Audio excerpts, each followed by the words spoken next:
Hey guys, how's it going? Derek Craig here with another oilfieldbasics.com video blog. Today I've got a guest, Alan Alexeyev, on with me today. We're going to be talking about advice for international petroleum engineering students. So I get a lot of questions on YouTube, questions that I can't answer because that's not my background and I don't have very much knowledge on this topic. So Alan has agreed to join us and to answer some of these basic questions. And then if you guys have further questions, please feel free to drop them in the comments of this video. We'll be keeping an eye on it and then hopefully answer them there. We tried to do this event live a couple times and just tragically failed. So we're resorting to just this pre-recorded video. So hopefully this makes up for it, guys. Hopefully you still find this to be beneficial. Like I said, feel free to drop comments and questions in the comments at any time. So with that said, Alan, thanks for joining me today. Hopefully everything works good this time. Yes, I hope so too. Thank you, Derek. It's a pleasure to be on your platform and just talk about. Absolutely, Yes, man. Well, I appreciate you reaching out and then having being able to field some of these questions and provide the guidance that I can. So I really appreciate it. yeah, So I no guess problem. let's start off and kind of tell us a little about your background and where you're from, where you went to Mhm. school. I know you got multiple different schools under your belt, and Yes, we'll go from there. yeah. Let's start. So I am from Kazakhstan. I came quite a long time ago here. I came to Houston, Texas at first. That was back in 2006, and I started with Houston Community College and then went to University of Houston. In the beginning, my major was mathematics, and I graduated at the end of 2011. However, I didn't know what I would do back then, Yeah, and I got into SPE. Got into oil industry. At that time, oil industry was booming, and I was in Texas, which is center of oil industry. So a lot of my friends were in that industry, and I kind of liked it. I liked the SPE and everything that it provides to people for education wise.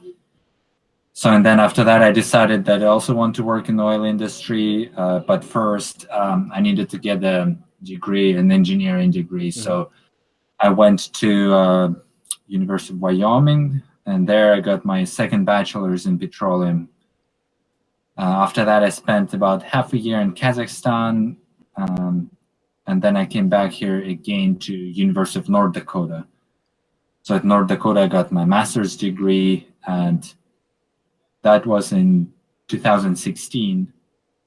And I was one of the first master's students at that university because they just recently launched their graduate program. So they do master's and PhD for like 3-4 years now, and they also do those programs online. So gotcha. Well, that's a pretty lot cool. of that. So yeah, that's like my educational background. I spent many years Yeah. in definitely many more years in school than in actual industry. Yeah. Well, we're still young, so Yeah, we'll be able to swap that around here before too long. But yeah, right. it's pretty cool. Like if you guys, if you're watching this and you're interested in getting in the oil and gas industry, there's so many different ways you can go about it. There's no Yeah. one true method. So whether you've got another degree under your belt, it's never too late. You can get another degree in petroleum engineering, as Alan did. You can even go beyond of it Yeah. and get a master's, which is one of the things that I want Mhm. you to hit on, Alan. I don't have very much knowledge on Yeah. master programs and Uh-huh. I don't, most of the people I know engineering wise in the industry, most of them don't have masters. If they have Mhm. anything past, it's usually like what MBA is it? maybe. Yeah, MBA, thank you. Yeah, so Uh-huh. master's of business administration, so something more along that line. So can you talk a little bit about what the benefit of a master's program is and who it's designed for, within the lens of an international student also.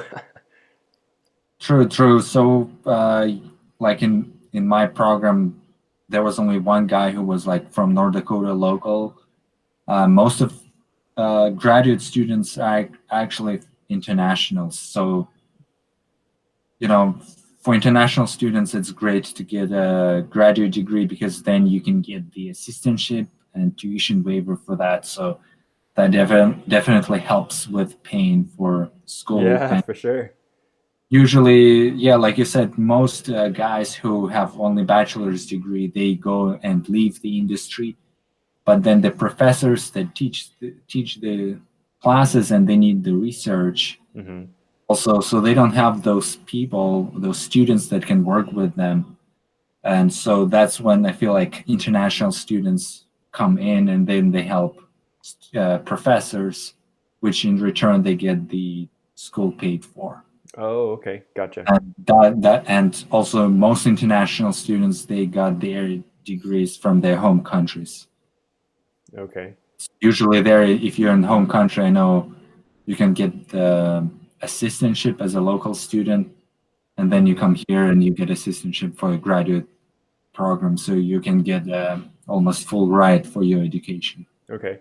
Now I know I'm going to get this question, so if we don't address it, Yeah.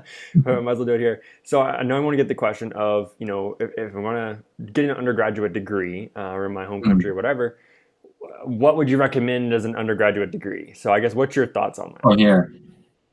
To get the degree here, undergrad? I guess either place, whether Yeah. home or abroad. Usually you can, students can still get degree here, and some of them are sponsored from their like home governments. So they can follow that path, or yeah, so it depends on where you're from, right? It depends on your government's programs. Because I know a lot of students that went to Marietta College with me that were international and just doing the bachelor's and have the sponsorships and stuff. So it really depends on where you're from.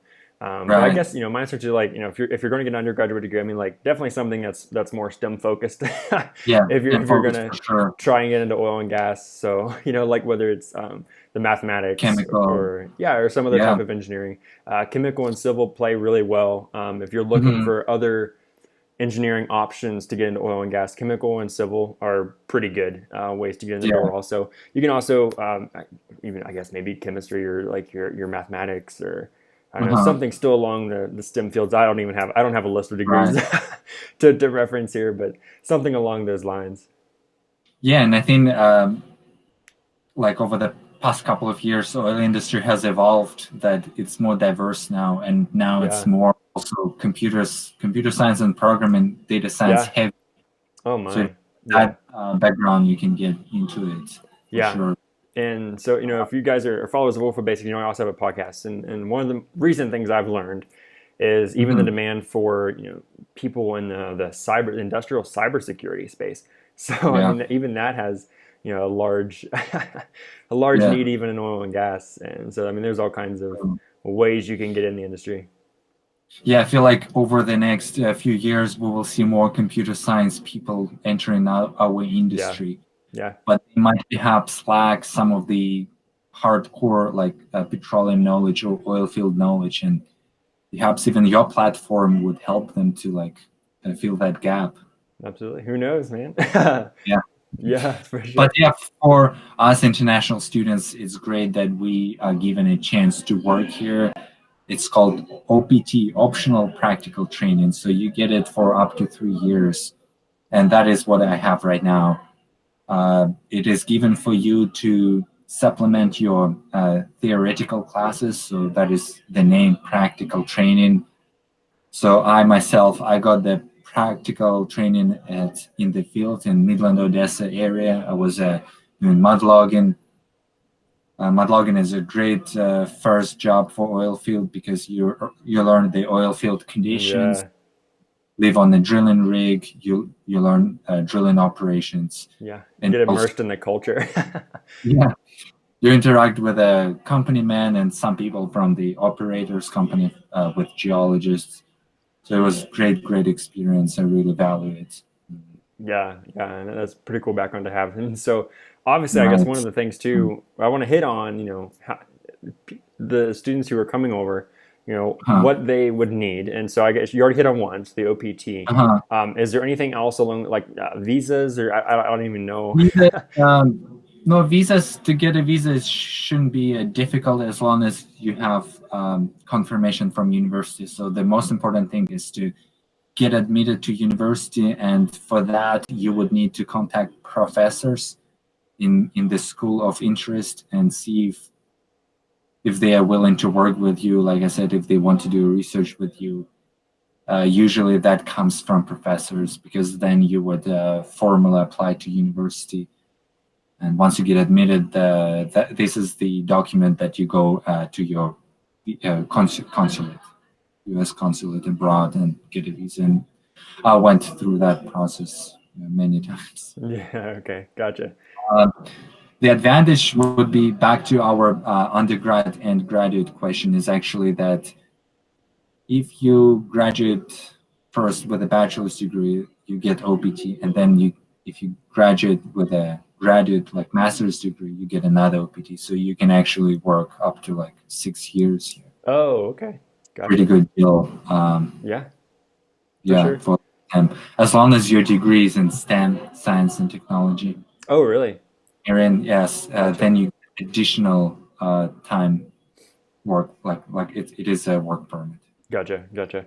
And I think one of the things to tack on there too, for people who are questioning, the furthering to getting a master's, Yeah, typically like where I've seen people who want to go and get a master's in petroleum engineering or whatever, yeah, uh, a handful of them want to do research. So if you're looking at something yeah, like super technical, or trying yeah. to be on the developing edge of things, like that's where that master's is really going to come in Sure. handy. So that's another reason. But that OPT, that's one I would never even have known about. So Yeah. thank you for mentioning that. Yeah, OPT is basically for work, is that the document that allows you to go out in the industry and work just like as any regular guy. But Yeah. Okay. so pretty flexible. It is actually even better than the work visa, because you can have several jobs. You can have like two part-time jobs, and you can Yeah. like switch jobs uh, many times, unlike actual work visa. Yeah. So that's a very good option for students. Definitely. And want to stress that too. So like Uh, I have a whole other video that I did just general advice on petroleum engineering students. So mhm. watch that too if you guys are watching this video. Watch that one too. It has a lot of a wide range of advice, but one of them for sure. The importance of getting a job, getting an internship Yeah, while you're in school. I think Alan, I'm sure you can hit on this too with your mud logging experience. But I mean that's going to be invaluable and that's going to help you truly yeah. connect the For what you're learning in school to what's jobs. actually happening and to Mhm. update it. I mean, like a lot of stuff we learn in school, there's a little bit of a Yeah, disconnect. There's a little bit of a time right. lag, basically. So lots and lots of Mhm. benefits of getting a job in the summers or whatever it be. Yeah, for like getting an internship during school, I think there are even options for that for internationals as well. I think it is called CPT, which is like concurrent practical training, if Oh, I'm okay. not wrong. So you can get that in addition to OPT. And even right now, yeah, as far as like job history goes, right now I joined like an internship with a small operator Hmm. in Texas. So to me, it's all about just learning about this industry. Yeah, for sure. The more I get out of it, the better for me, because I just like it. I mean, that was not much has changed from like 2012 when I joined the industry. Sort of just many interesting things here. Yeah, absolutely. Um, Absolutely. Yeah, can't under stress the importance of if you have an opportunity, get yeah, it. And obviously, one of the big things is networking, and you've heard Alan talk about it with yeah, being an SPE, and that's being that there, right. driving him into wanting to do petroleum engineering. But just the networking aspect, so much comes through that. It's true, and I think what helped me also is that I didn't limit myself to SPE only. I Yeah. was interacting with other like related societies such as AAPG, Petroleum Geologist, ARMA, which is Rock Mechanics Association, AADE, Drilling Engineering. Hmm. I even went to once to SEG, Exploration Geophysicists Society, to their annual meetings. So it's great because they all in the end is like part of one big oil industry. It's just Yeah. different specializations. So that would be my advice to students, like go out there, and there are many events, and Yeah. they was promoting, especially they help students a lot. Oh yeah. Yeah, there's always opportunities to get involved, and when you get involved, you actually, Yeah, get to have more of the personal connections with people, and I mean, it just goes further. exactly. And that will help you, get the job or internship. Yeah, absolutely. At least know the people at different companies, and you can kind of, ask them about their companies, ask them about what they do, and you can find Right. people to shadow. That's one of the things I Mhm. say in the general advice for petroleum engineering students video I was mentioning. Like I mentioned, shadow as much as you can, get out as much as you can, whether it's an internship, whether it's a shadow, whether it's a Yeah. field trip, whatever. Take all those Mhm. opportunities. Yeah. Also, another thing that I liked that I did during my master's is like paper publishing or presenting Oh at the yeah, conferences and doing poster presentations or oral presentations. Actually, just 2 months ago, I had a presentation on something that I did during my master's. That was at AAPG Rocky Mountain section, which yeah, I that's when we met, right? yeah, for sure. So it's also that's like an additional avenue for you to interact with people in the industry, and they always have exhibitions there. You get to see the companies what they do. Yeah, for Um, sure. And you get just your like name out there. Yeah.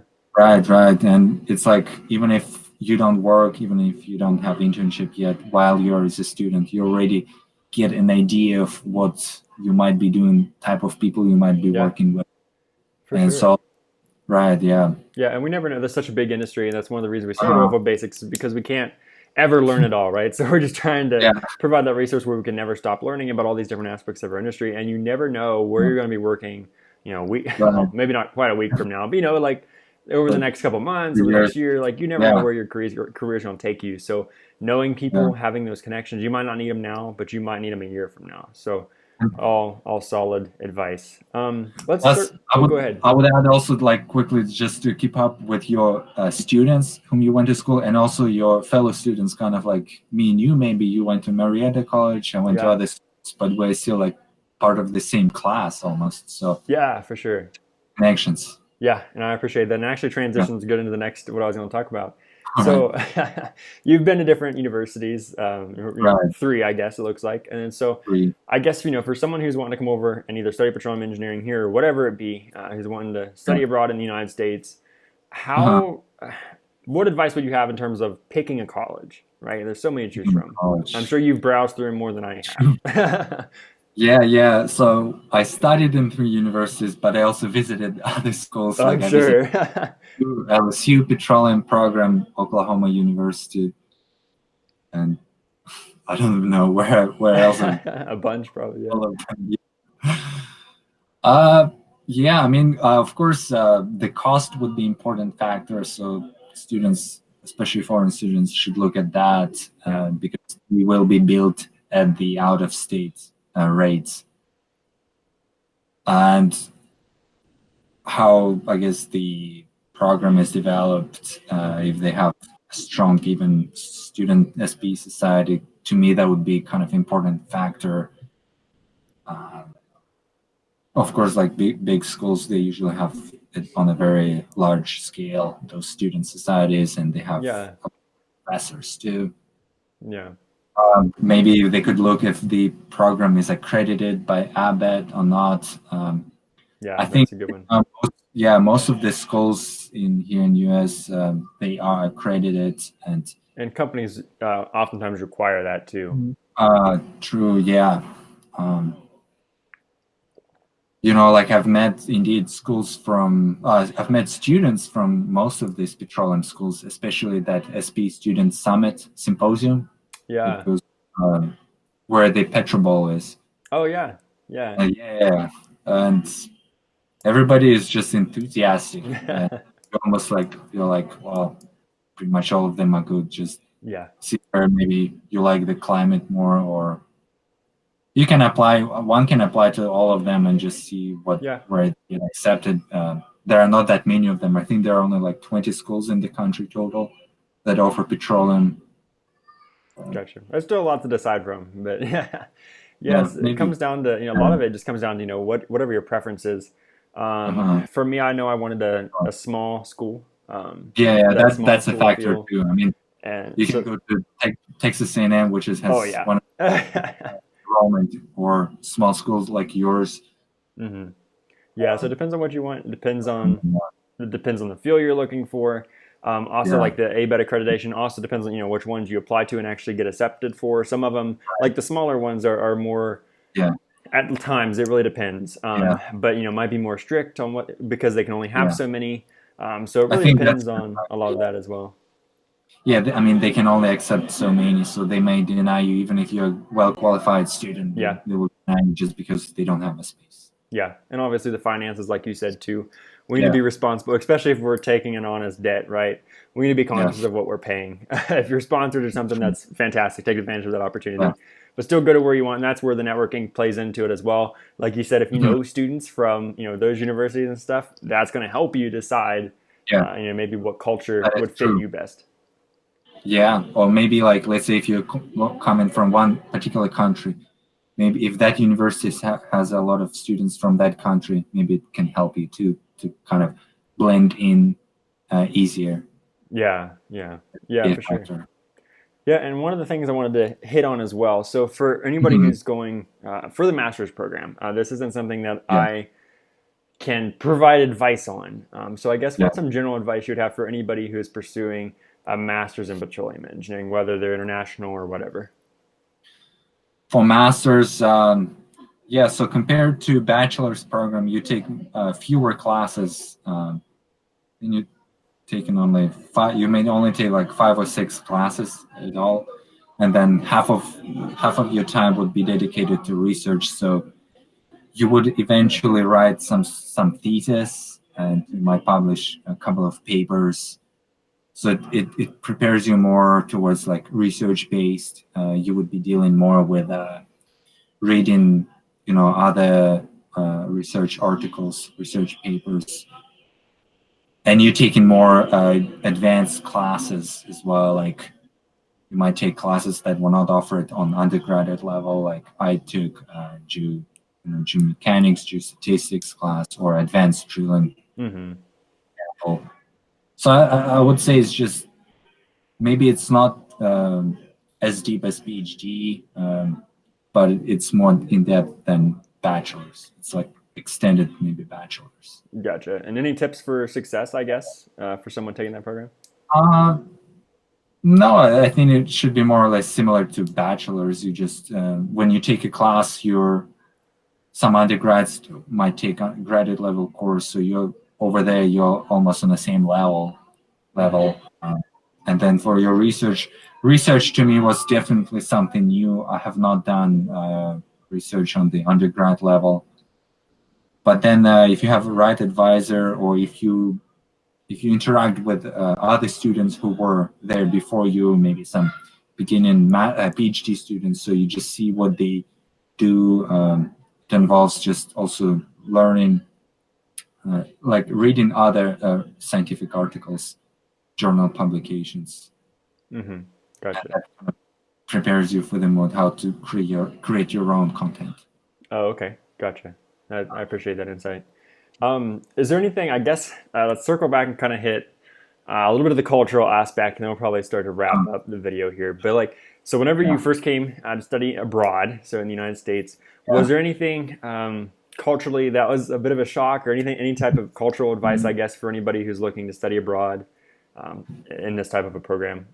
Uh, for me, I think I personally did not experience any culture shock, but I know many students that come, they do Yeah. just get used to it. I don't know. I feel like overall the world becomes more and more uniform, and even Hmm. here in the States, you'll see a lot of international students. Yeah. Those, yeah, usually at petroleum major actually attracts a lot of international students. Yeah. Definitely. I don't know. There will be. I think people will blend in pretty quick. Yeah. I would say too, just like don't be afraid to jump in there Yeah, and get jump involved. in. Like, and also like Yeah, the I guess as a someone who's from the United States, you know, like you know, show some effort to wanting to get involved and getting to know us and stuff, and yeah. like we'll try, you know, hopefully respond and pull you into. Sometimes we just don't know how to approach you, and you know, like you know, I guess depending on the nationality, how big of a difference there might be, but you know, don't be afraid to I, jump in and make some friends. We'd love to get to know you guys as well too, from and learn you know more about your culture. Yeah, I would recommend maybe even getting some job on campus.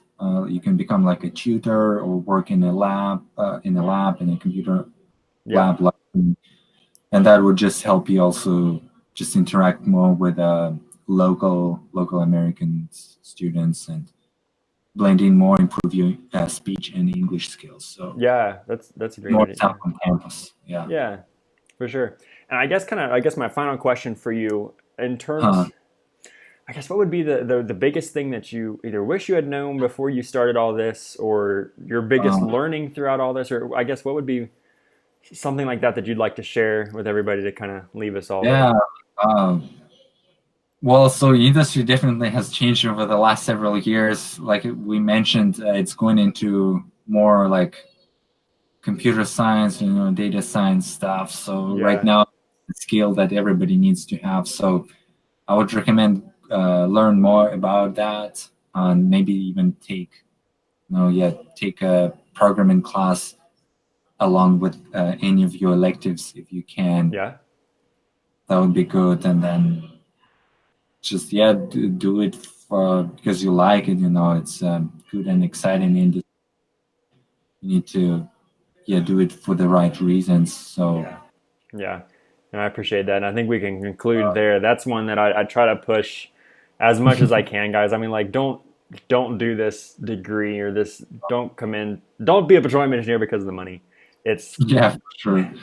It's it's going to bring some heartache because you're going to end up being the one that's unemployed because you don't have the passion. You're not the go getter. You're not the one out there making yeah, connections and networking. Like it's gonna come back to bite you. So have a genuine yeah, interest, and if you do have if you are kind of coming in for the money, like get out there yeah, and you will get the bug. Like you will yeah. you will really like this industry once you start getting your teeth in it. So Right, right, yeah, I guess that'd be my advice to leave everybody with too. So right. And yeah, feel free to leave the comments, and I'll look at them and respond. absolutely, and yeah, so leave your questions there. I know we tried to do this live, but it didn't work out. So it was Yeah, the next best thing. But please leave your right. questions, and we'll try to get them answered. And if there's a bunch of them, maybe we'll do another one of these. But thanks so Mhm. much, Alan, for hanging in there, helping us to finally get this video up. And I Right. really appreciate you and your perspective and your willingness to do this. So thank you.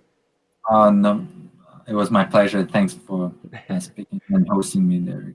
Absolutely. Yep. And All thanks, right. guys, for watching this video. As always, check out ofobasics.com for more of this content. Check out the rest of our YouTube channel, guys. We do a lot of content, a bunch of different topics across the industry. So check it out. It'll be a good resource for you. And catch you guys in the next video. Take care.